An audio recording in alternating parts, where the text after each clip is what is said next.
What's up, guys? Welcome to podcast number 2 for the Forge Gaming. We have got a couple of really good topics to talk about today, and I'm here once again with Olamande, otherwise known as Troy. Lamande. Hey guys, this is Troy, and I suck at GTA. So if you're wondering why we're playing a game that's not exactly, I mean, it's definitely still popular, but it's not a current game. And that is because some rumors came around, or really I guess some talks came around recently, that the long-awaited and hoped for realistic, possibility of cross-platform multiplayer is actually a possibility. And now this has always been a big thing because technically all these people are competing against each other except for, Microsoft and Windows and stuff. So, we got What? No, Trevor, I'm sorry. Go ahead. So the game you guys know and love.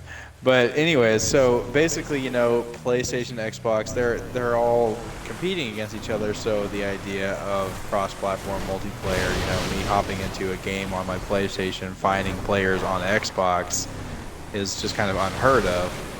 So, Troy, do you think this is going to be something that PlayStation jumps in on, or do you think that Xbox and PC will be the only things? I would have to say I know for sure, for a fact, that definitely Xbox and PC. I mean, it's basically already happening. Right. Like, it's already happening with Xbox and PC with Windows 10. If any of you guys have even messed with or seen Windows 10, Windows 10 interface and Xbox One interface are basically the same thing. Right, and they want it to be that way. Yeah, but as far as cross-platform gaming, if PlayStation, I don't know if PlayStation will, will play a game. But shit, I'm not sure. Well, you gotta imagine that this will put some pressure on them, seeing as how everybody else is doing it. The fact that they're now going to be part of that crowd that's kind of left out of the cross-platform multiplayer, I would like to believe that could be a possibility. Yeah. It'd be limited as far as what games will be compatible, and of course, there's games that don't even exist on other platforms and whatnot. But that would be groundbreaking. I know plenty of people. I'm even one of the people that play on a particular console, mainly because I have all of my friends on that console. Yeah. So, if I could say, like for Destiny, I own Destiny on the Xbox One, but if if I could have gotten it on PS4 where the newer exclusive content is on, and still could have been able to play with my friends, that probably would have been an actual possibility. Yeah. Yeah, it would have been nice. Yeah. And maybe that's the way the future's going. Yeah, it'd be great to have some cross-platform gaming. I mean, I think one of the great things about cross-platform gaming is that and people talk about, like I've had so many friends. I have a few friends. I have a lot of friends actually that play a lot of the sports games on PS4 predominantly, and stuff like that. And I was a PlayStation 2 fanboy for the longest. I didn't really play the Xbox One, and so I didn't hop on that Halo ship until the 360 came out. But most of my friends stayed on PlayStation, and like they said they would struggle playing with me on the Xbox 360 whenever it came to those sports games, and they were like, man, if we're playing on PS4 though, they'd be like, oh, well, I'll be able to wreck you. And cross-platform gaming would throw all of that out the window. And imagine the things that you can do. We're talking like anything from like cross-platform tournaments, PlayStation versus Xbox, and things like that. That would be excellent. I would love to run a tournament. Clan Wars, whatever it was, on Call of Duty, and have it be PlayStation PlayStation versus Xbox weekend. You know, Oh yeah. and Well, and that's another thing is you have to also consider that a lot of these major games have connections with particular consoles. Like right now, Call of Duty is in the PlayStation bandwagon, whereas it was with Xbox before. So I don't know if that'll cause any sort of confrontation or, it'll bring up a lot of discussion. But like I said, I think the games that will actually be cross-platform will be very, very limited, at least at first. yeah, definitely at first. But the one game that they're talking about right now is Rocket League. That one, that just, that's the perfect example of a game that would pretty much work flawlessly no matter what it plays on. You don't have people complaining about the controls being different or it looks different or anything Yeah. like that. Just throw people in and it doesn't matter. You could have to be playing with somebody from anything. It doesn't matter. So, it's definitely something we're just going to have to kind of wait and see and keep our fingers crossed. But, unfortunately, I'm sure the main factor in a lot of this is, along with, capabilities of each console, it has a lot to do with that money, if it's Yeah. profitable or not. That's what it all comes down to is money. And these businesses, their willingness to be able to work together. I think, I think one of the a good example of, two big companies coming together in order to do something awesome. Look at what Marvel and Sony's done with adding Spider-Man to the Avengers. Sure. You got two different studios. Well, even though Sony basically butchered Spider-Man like how many times On multiple occasions. and we're not gonna make any more money because they were just losing all the trust of the fans. But Right. giving it back, throwing it back in Marvel's hands, and willing to get in bed and make this awesome looking baby from that last trailer that we just saw. It's looking good. Yeah. And can Xbox, can Microsoft and Sony do the same thing? I mean, Sony just gave up Spider-Man. As funny as Sony is, still Yeah. Sony. I just thought about that right now. Well, Sony's yeah, already that's done true. it. Well, maybe that's a sign. I mean, well, how do you think it would affect exclusive games as a whole?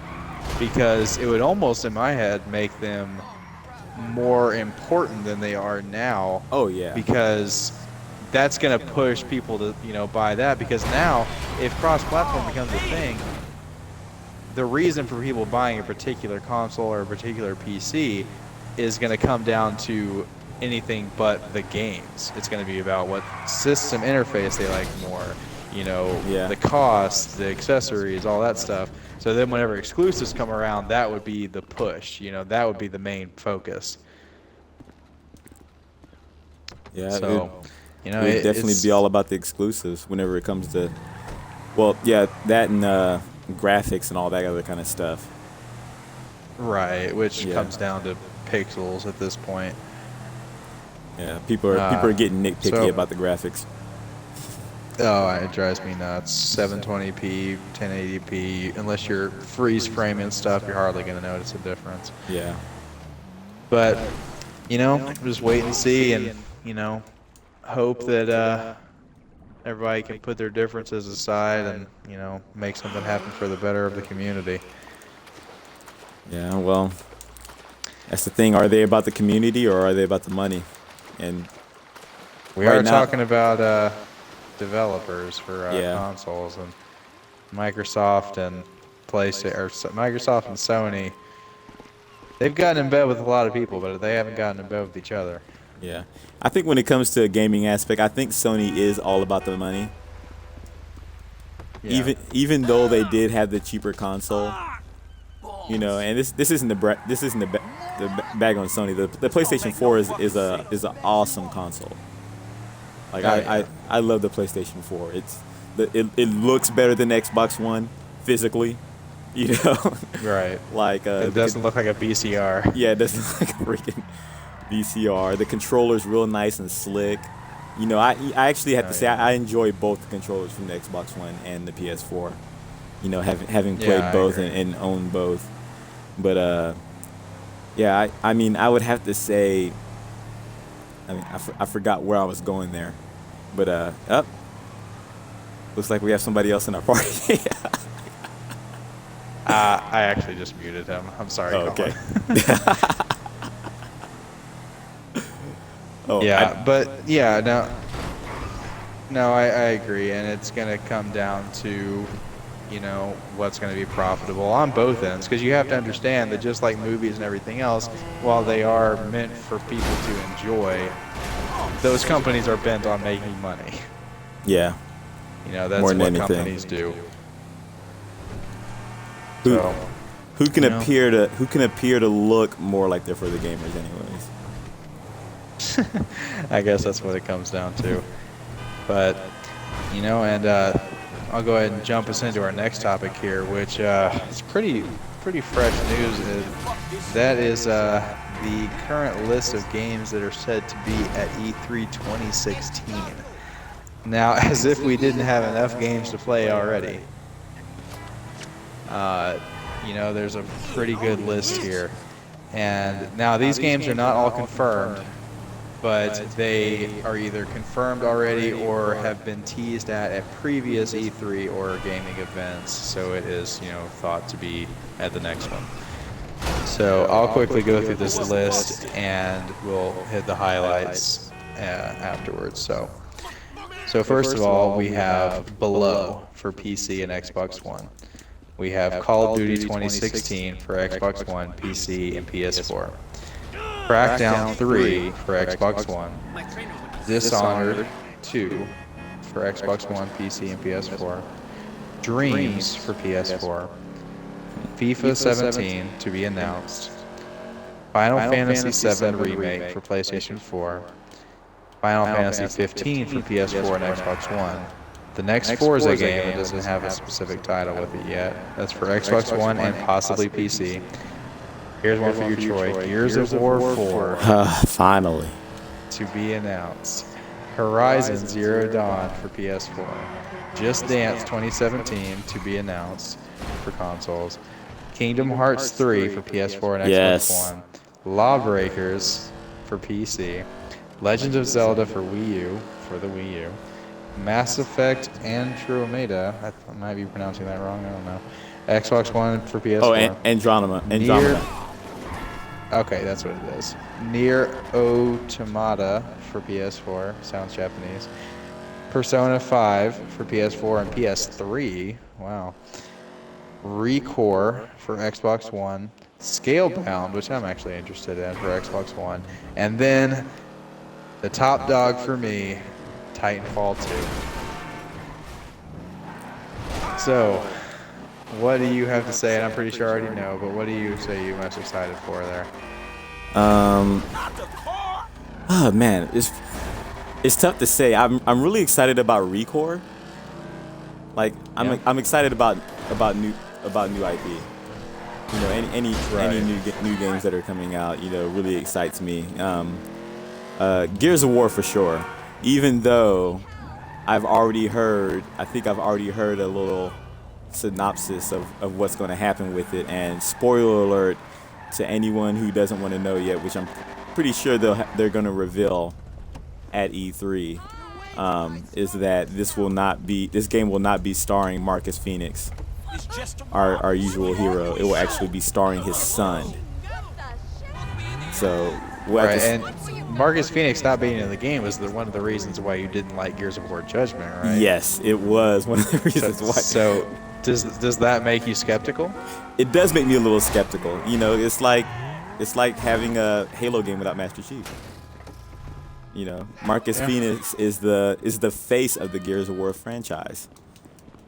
You know, and can they make this work? I mean, I know it's his son. You know. Right. But yeah, I trust them, and they've had a whole lot of time to put this together. You know, they've gone through it, and I'm sure that I trust them to get done what they have been doing for years now. Now, here's an interesting thing about the Gears of War 4, It says the publisher, platform, and on platform it says to be announced. Now, I'm pretty much saying that doesn't mean PlayStation's getting it. No, Right. I think it'll show up on Windows 10. Yeah, that's be on what I'm PC. thinking is Yeah. possibly PC as well.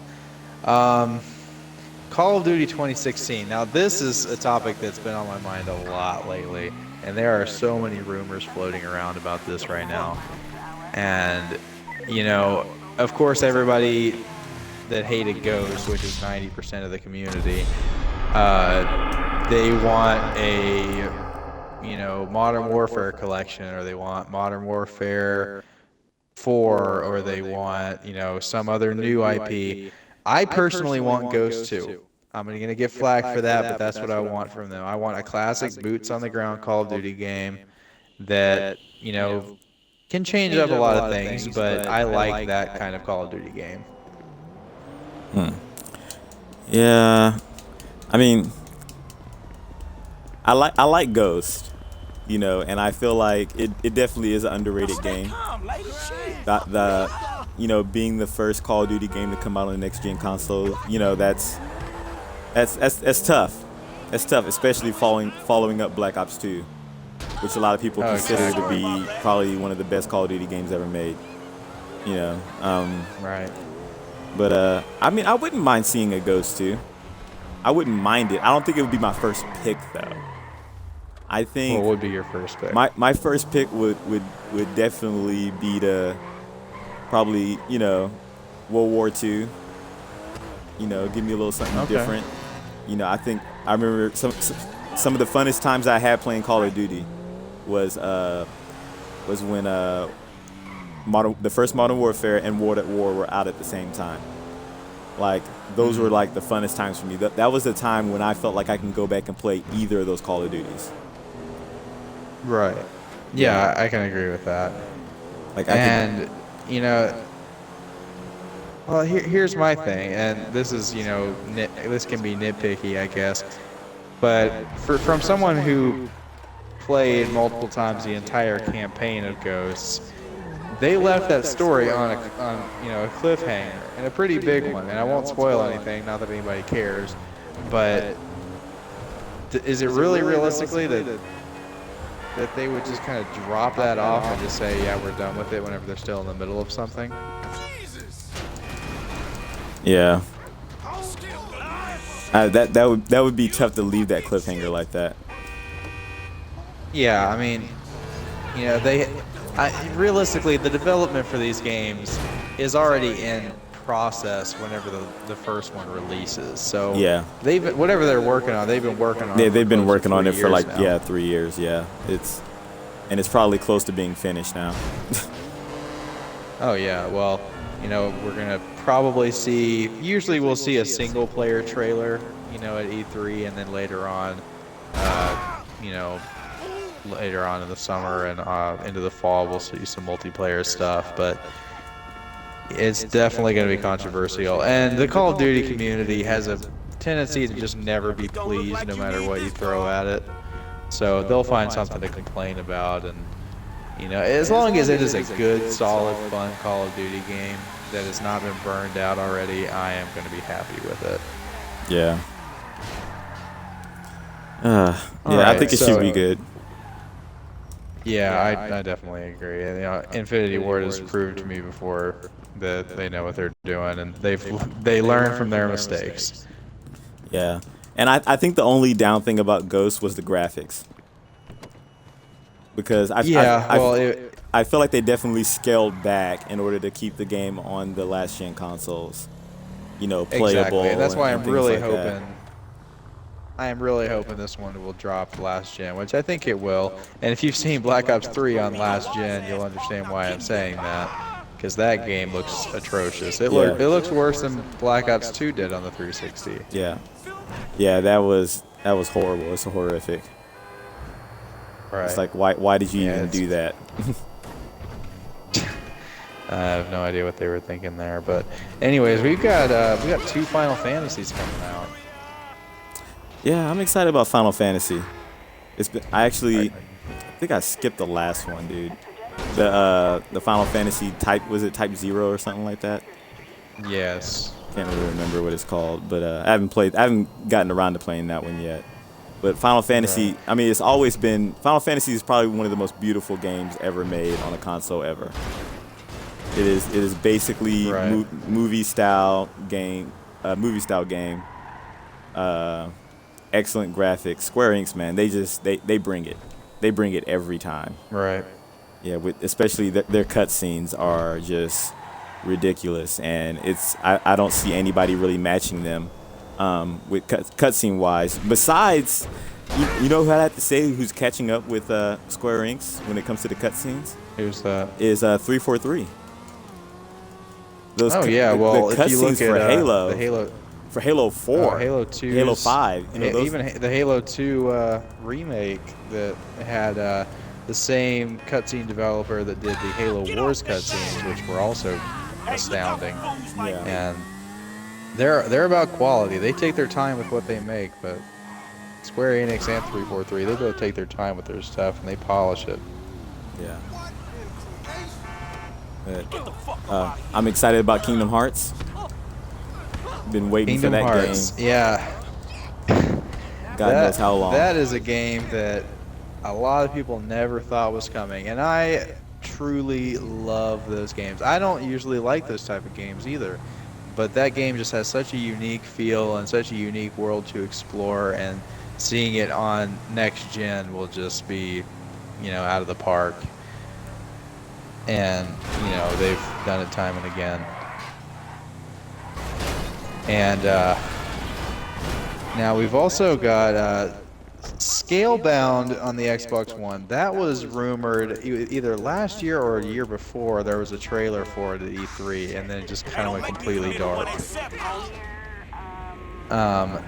Microsoft is publishing it, and I don't even remember at this point who the developer of the game is, but the game looks beautiful, and it looks like it's going to follow kind of the route that The Witcher did. And of course, Witcher winning game of the year this year. It'd be interesting to see how that turns out. Yeah. Yeah, I think Scalebound has a ton of potential. But the one thing that scares me about these games, especially the single player only games, is definitely the content. Right, yeah. Well, I've never been a huge fan of the single player only games because I don't like running into the point where it just sits on my shelf because I've finished it. Now that's just my taste. Yeah, it's so, like and this is just my opinion, and I don't want to go too deep into how much we think video games should cost and all that kind of stuff. But dude, when it comes to single player mode video games, I feel like with the content that they have, which isn't that much, I feel like it should definitely be like $40 max whenever it comes to single player games. That's definitely debatable because there are some single player games out there that will last you. Oh yeah. I mean, look at Skyrim. How long did that game last? I know. It's kind of hard to base that structure of how much a game is worth based on how long you play it or how you play it, but I don't think anybody is gonna stop making those games because there's people, just they're still selling like crazy. Yeah. They're selling to all sorts of people as well because, like you said, they are cinematic like movies are. Yeah. And it's one of those things where if I have a friend, and we both like a certain game in a single player, it's like, hey, you want to go half on? Can't you hear me coming? Go half on that game, Shit. and Oh yeah. you play it for a little bit, and then I play it for a little bit, or you finish it, and then whenever you're done, throw it this way, and we'll share it, both beat it, and then sell it.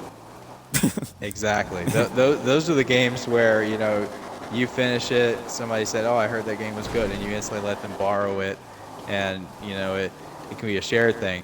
Co-op makes that even better, but you know, even that is getting to a point to where, you know, co-op games are almost a completely different breed than single player games, even if the game itself is kind of similar. Yeah. Yeah, speaking of... And go ahead. I was going to say, speaking of co-op, I had a friend of mine over the house today, and he wanted to play some Halo, and we tried to play Halo, and it wasn't happening.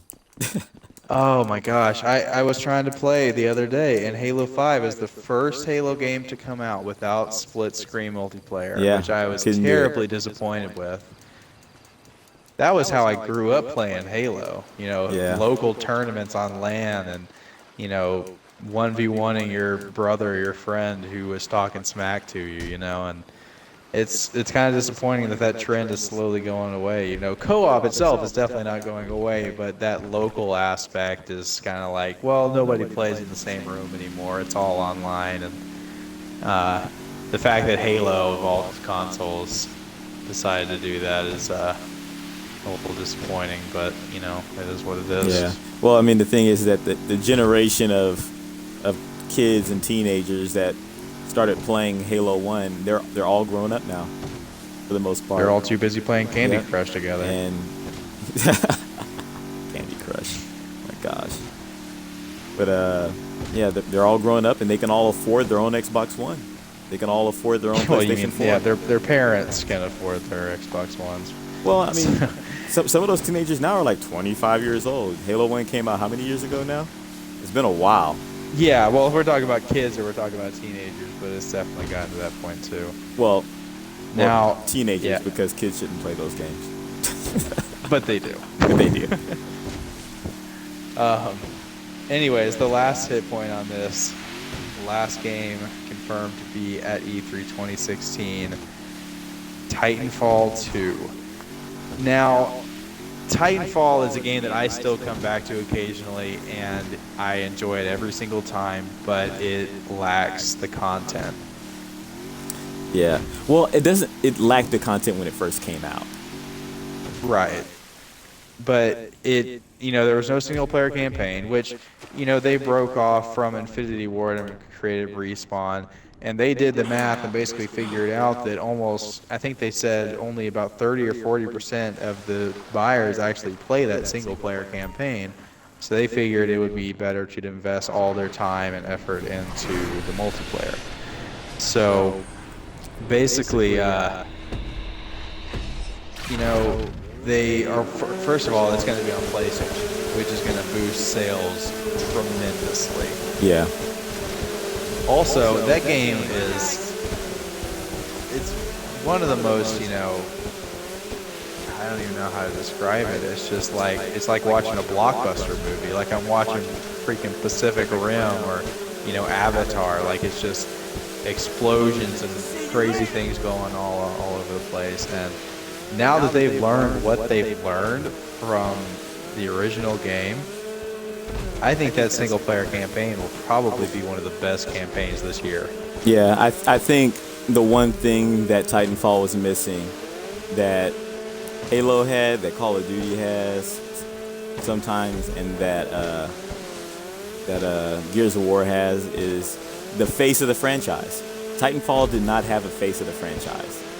It didn't have something that connected you with somebody. It didn't have their story, you know, and it was so vague, you know. Great gameplay, multiplayer, excellent. You know, the concept of it is incredible, you know. But you know, whenever I play Halo, you know, even when I'm playing online, you know, and I'm thinking of Master Chief. You know, you hear the music, you know, and like all this stuff pops up, and you think about situations in the game. You know, that doesn't happen with me, you know, when it comes to Titanfall, as much as I enjoy playing it. Right. And I think another thing that really affects those sort of games a lot, and I think, you know, Destiny and The Division will kind of suffer from the same thing, is no custom games. So, you know, it's always online, which is, of course, the trend right now, is everything's online all the time. But the fact that, you know, you're set to a certain thing and you I mean, look at the competitive scene of like Call of Duty, Halo. If custom games weren't a thing, those things wouldn't be around. And Yeah. that's a huge force in those games right now. So I feel like, if that gets implemented, there's so many things you could do with it. If they had implemented a Forge mode into it, it would be amazing. Yeah, There's just so many things they could do with it. I'd like to see a Forge mode in both Titanfall and Call of Duty. It's been a while for Call of Duty. I think Call of Duty should have done this by now. We should have been able to create maps for Call of Duty by now. But Titanfall, that'd be a whole nother monster right there, especially when it comes to dropping Titans in certain areas and stuff like that. Of course, there have to be limits and all that kind of stuff, but it would be incredible. I just want to see some goof off stuff. I mean, you look at some of the maps people make in Halo where, you got sumo wrestling matches and you've got, uphill races. You've got all of this kind of crazy stuff because they basically give it to the community and say, here you go, make what you want. And I think Titanfall, more than almost any game, would just thrive off that because of just how good the system is and how good the movement is already. Yeah. So we definitely we don't know anything about Titanfall 2 right now besides the cross-platform, and it's going to be all up in the air at this point. But from what they've learned and how good of a game they made with their very first game, I think we'll be impressed. Yeah. I'm excited to see what they're going to do. Yeah, well, E3 is coming up pretty quick, and a lot of these questions will be answered. You guys can rest assured that we will be covering a lot of that stuff in the podcast for that week, and, it will be an exciting time of the year. Most definitely. All right. Well, that about wraps up what we had talked about this week. And Troy, you got anything else? No. I know one thing that I'd like to talk about in the next podcast is games that we would like to see appear at E3. I think that would be nice. Oh, definitely. Yeah, and I could go on a list for that. I'll just raise my hand right now and say Skate 4. Oh, yeah. I mean, just tell me right now your number one game that you would love to just randomly show up out of nowhere. Randomly show up out of nowhere. Dang. I mean, I don't want to... Half-Life 3. I mean, yeah, I would love to see Half-Life 3 show up, but we know it's not going to happen. Well, but I'll tell you what. There was a game for PS2, and it was called Shadow of the Colossus. And that was a beautiful, ahead of its time, epic game that came out for one game and was gone for good. And a next-gen version of that game, I was just watching some clips from it the other day, and a next-gen version of that game would be, that would be the game for me as far as single-player games go. Oh crap, that hurt. yeah, I haven't played Shadow of Colossus yet. I know you look down upon me for that. I know. I hear it's gonna happen. I'm gonna play it. I may play it. I may emulator. I may actually stream it. I would definitely encourage you to do that. That is a great game. Hey, come on, move. All right. Well, thank you guys for tuning in for the next podcast, and we're gonna get on a pretty consistent basis here with when we post these podcasts and the new Versus series that you'll have seen by the time this comes up, and give us your feedback, and we will be around. So, this is Judah and Troy signing off, and we will see you guys online. See you guys online.